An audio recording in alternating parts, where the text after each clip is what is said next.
To withdraw cash from a Chase ATM, start by locating a nearby ATM and heading there with your Chase debit card.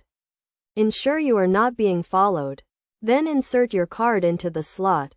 The ATM will prompt you to enter your PIN.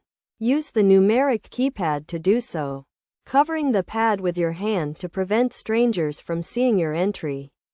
After a few seconds, the dashboard will appear, asking what you would like to do today. Select the Get Cash option. Then choose the amount you want to withdraw on the following screen. You will also need to select the type of bills you prefer. Once you have made your selections, confirm your choices and choose how you would like to receive a receipt for the transaction.